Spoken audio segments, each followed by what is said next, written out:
দুনিয়াতে যত অদ্ভুত অদ্ভুত প্রশ্ন সব আপনি মুসা আলাইহিস সালামের মাথা থেকে পাবেন। বিভিন্ন বিষয়ে আল্লাহরে প্রশ্ন করতেন। সাইয়েদনা মুসা আলাইহিস সালাম আল্লাহরে বললেন, আল্লাহ আপনি আমার এমন একটা জিকির শিখাইয়া দেন যে জিকিরটার শব্দ আপনি আর আমি ছাড়া কেউ জানবে না। দিনে রাতে সব সময় এই জিকির আমি করব, আপনারে ডাকবো, কিন্তু শর্ত হলো এই জিকিরটা জানবে শুধু আপনি আর জানবো শুধু আমি। আল্লাহ বললেন, মুসা পড়ো লা ইলাহা ইল্লাল্লাহ।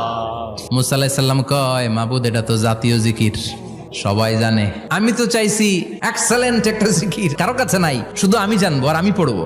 আল্লাহ বললেন, মুসা এই লা ইলাহাকে যদি এক পাল্লায় রেখে দাও, তাম বিশ্ব, 7 আকাশ 7 জমিনটারে তুলে যদি তুমি আরেক পাল্লায় রেখে দাও, লা রাজাহাত কাফাতু লা ইলাহা ইল্লাল্লাহ, মুহূর্তের মধ্যে লা ইলাহার পাল্লা ভারী হয়ে যাবে। ও মুসা, তুমি যতই এক্সক্লুসিভ জিকির চাও, লা ইলাহার চেয়ে দামি জিকির আমার কাছে নাই।